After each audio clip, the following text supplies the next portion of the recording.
Hello and welcome to the Milan Talk podcast. I'm your host, Sumit Paul, and football is finally back. I'll be discussing and reacting to the game against Juventus on Friday night and looking at some of your reaction as we unfortunately exited the Coppa Italia. First and foremost, I hope everyone stayed well during what has been a difficult time for many, and I hope you've all been able to enjoy the football coming back. Unfortunately though, as I said, it returned with disappointment as we fell short in Turin, crashing out at the semi-final stage on the away goal rule after the 1-1 draw at San Siro back in February. Didn't get off to a great start. There were some real early struggles for Milan. Juventus looked fitter, looked sharper, playing the crisper football, and we really struggled in the early part, in the opening 15 minutes or so, to get a foothold in the game and to really have any sort of possession.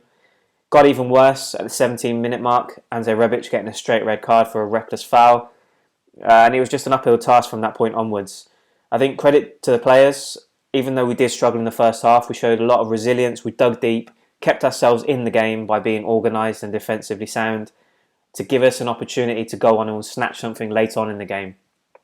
So I think that's a real credit to the players, especially with a 3-month absence, to kind of just be chasing shadows for so long, but to show that real resilience and that good conditioning to stay in the game. I thought that was really impressive. But as I say, wasn't to be. We fall short at the semi-final stage.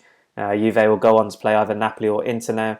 But as far as Pioli is concerned, I think he can take a lot of positives away from the game, with obviously many other areas that we need to improve, namely scoring goals, which has obviously been a problem for us all season long. I think it's 28 goals in 26 Serie A games so far this season, which just isn't good enough, and we didn't find any solutions on Friday, even with Ibrahimovic, Castillejo and Hernandez all missing through a combination of injury and suspension. Just taking a look at those early struggles with the image on screen at the moment, it became apparent almost immediately that we were going to struggle in terms of holding on to possession. Juventus were finding pockets of space between the lines, whether it was Pjanic in a deeper role, whether it was Matuidi and Bentancur going up against Kessie and Benacer, with Ronaldo dropping deep into space between the lines of defence and our midfield duo. That allowed Juventus to take advantage down the flanks. We looked really vulnerable down both flanks. Conti and Calabria again looking shaky. Paqueta struggling to track back and keep up with Alexandro. And that was even evident from the very first minute where Sandro teed up Douglas Costa, who sent his shot wide. So I think initially the tactical setup, although it was organised and it was in blocks and we looked like we were defensively sound, we were struggling to get the ball and we were struggling to kind of break Juventus's rhythm. I think they settled much quicker than us, and the image below kind of shows that they were able to find spaces on the pitch, outnumbered us in key areas, and that was a big contribution as to why they were so dominant in terms of possession early on. And then looking at the second image, in terms of the impact of Rebic is red cards. Obviously, it's pretty obvious what the impact was. We lost our focal point up top. He was spearheading our attack. He gave us that physical presence and even just a presence up top to kind of allow others to work off him. Losing him forced Bonaventura into a more advanced role, which he's not accustomed to, obviously. And that kind of left us outnumbered and outmuscled in the final third, given that Calhanoglu and Paqueta were the two options supporting him. Again, to their credit, they did fashion one brilliant chance with Bonaventura crossed in for Calhanoglu, who headed wide, should have done better. But I think if we were ever going to have any sort of joy with that trio up front, it had to be precise, clinical and really swift counter-attacks. And the majority of the time when they looked semi-threatening, the moves kind of petered out and slowed down and gave Juventus an opportunity to track back and kind of get back into their shape. So all very disappointing in the opening 15 to 20 minutes. Like I said though, credit to the players. They dug deep, they stayed in it, and we definitely improved in the second half and got on the ball more and posed a bit more of a threat to Juventus. So I was pleased to see that from them rather than just it being the completely one-sided effort with Juventus dominating and going through. Just want to quickly rack through the player ratings. I've given Donnarumma a 6.5. Some debate over whether or not he got a touch on Ronaldo's penalty, but other than that, I thought he looked good. He pulled off a couple of good saves, looked assured whenever he had to come and collect. It was just good to see him back. Obviously, he had that injury before the lockdown, so it was good to see him back between the posts. Conte gets a 5. I was disappointed with him again. He looked vulnerable defensively against the pace of Douglas Costa. Just lacked a real physicality, looked a bit weak, and gave away the penalty, of course. So yeah, it didn't offer much going forward either, so struggled to convince me again. I've given Kaya and Romagnoli both a 6.5. I thought they were brilliant. I thought they looked defensively sound. There were 2 really critical interventions as well. Kaya heading the ball clear when De Ligt looked like he was in just to head home a really easy opportunity. And there was one with Romagnoli who raced across the line to cut out a pass to Ronaldo, and just perfectly timed sliding tackle to execute that and nullify the threat. So I thought they were both really, really good. Similarly to Conte, though, Calabria gets a 5. Unfair on him to an extent, given he was pushed back out onto the left, and considering he's not even convinced at right back in his more natural role, to put him in an unnatural role just kind of piled the pressure on him even more, and he definitely struggled again. I don't know whether it's either he's not learning from his mistakes or whether he's just simply cracking under pressure and repeating them. Either way, it's a real shame to see, as you want to support your youth products that come through the ranks, but he's really struggled to dismiss the concerns over his defending at this point. It just remains to be seen whether or not he stays in the team. I've given Kessie and Benacer both a 6.5. Again, similarly to Romagnoli and Kaya, I thought they both gave us a real core, a strong base on which to build and keep our defensive shape. Kessie, I thought he wasn't entirely convincing, but I thought he was great in terms of offering that defensive solidity in front of the back line. And increasingly in the second half, I thought he was brilliant going forward, offering those powerful, penetrative runs forward to give us more opportunities to open up space in the final third. But just his general work rate I thought was great. And yeah, I thought he put in a really good shift for the team. Benacer probably just not at his best. I think he was probably a little bit short of that. But again, showed class in possession, got himself out of trouble regularly. Just showed his class, I think, to give us a real platform. And similarly to Kessie, he also gave us a lot of effort, work rate in front of the defence to keep us in the game. Across the board, sweeping 6s for Paqueta, Bonaventura and Calhanoglu. I don't think any of them did anything particularly great, but I think they all put in a real shift for the team in the circumstances. They had to do their defensive work, keep us in the game, and I think that they did that really well. Paqueta has obviously struggled to really stamp his mark on the team and keep his place in the 11 this season, but I think he showed the right attitude and commitment, which is the minimum expectation, if you like, but it was important to see from him. Bonaventura played well up until he came off, and Calhanoglu again. We expect more, we want to see more, but in the circumstances, I think he did what he had to do to sacrifice himself for the team, and I think he did a decent job of that. Rebic doesn't get a rating because obviously he only spent 17 minutes on the pitch, but again, bitterly disappointing blow to lose him after such a short period of time. Reckless foul, and he left his teammate short for over 70 minutes with no focal point in attack, so made it much more difficult to break Juventus down. Made it easier for them to contain us and kind of dominate the game. And yeah, so it was a big loss and a disappointing one so early in the game. So many of the substitutes came on too late to get a rating, but Rafael Leao gets a 5 from me.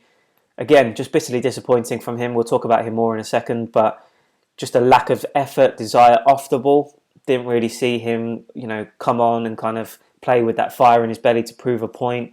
Track back to close down the Juventus back line. He's got fresh legs. He's a new man on the pitch. Didn't get any of that from him, in my opinion. And then furthermore, just no real use of his strengths in terms of his pace, his movement.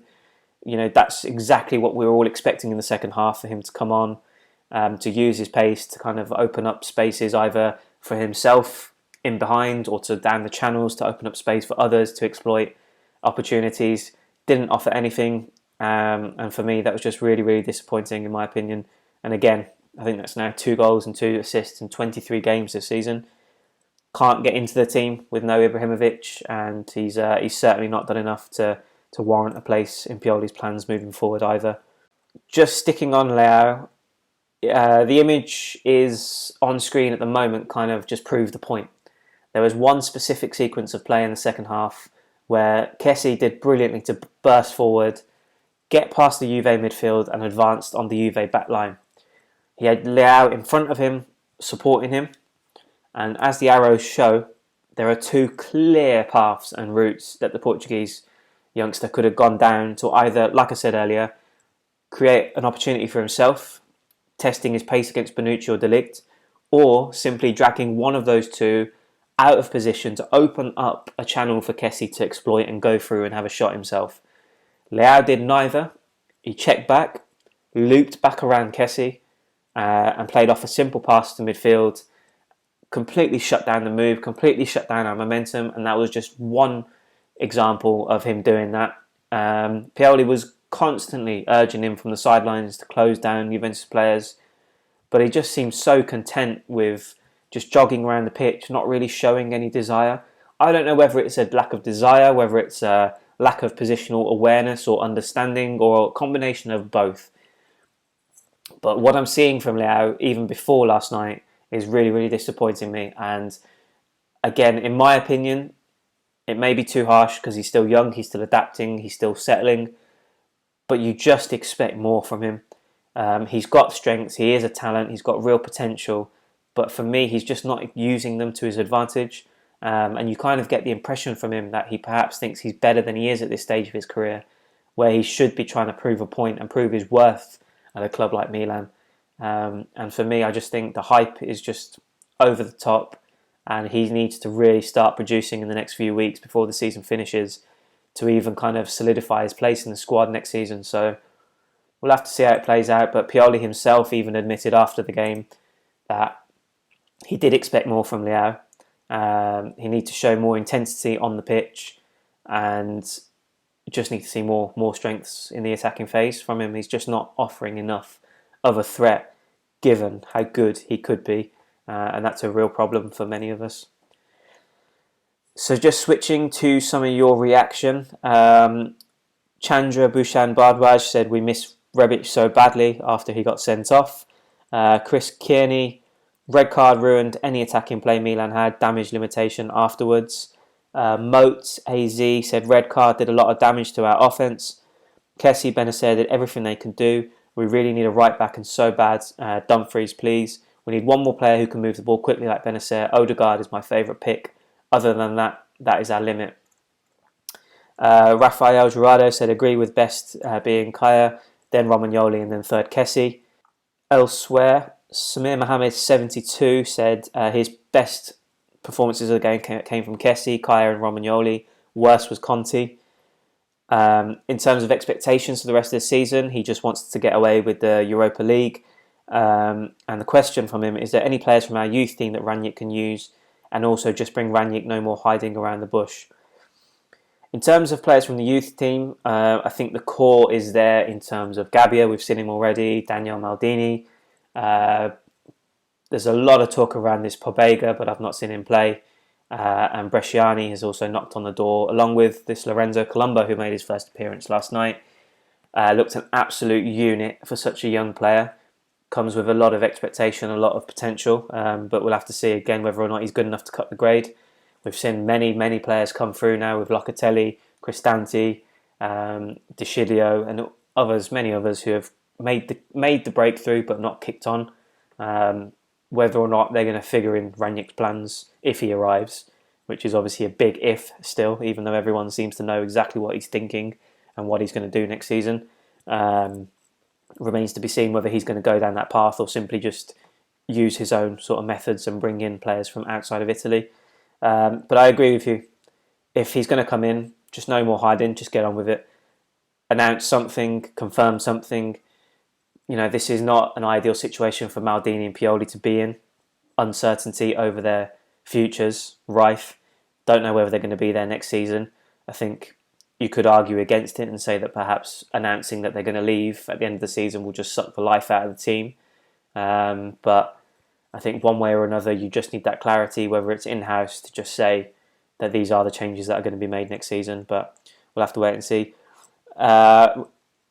Richard S says, who cares? Our season is over. Nothing to play for. Love the optimism, Richard. Now, I get your point, to be fair. It's not much to say, is there really? I mean, we've got a real battle on our hands to qualify for the Champions League. Some may say that it's over already, so it definitely is the Europa League. that we're looking to achieve, to qualify for. But yeah, I mean, what's the fun in that? Packing our bags and just giving up. We may as well get behind the team and see what happens between now and the end of the season.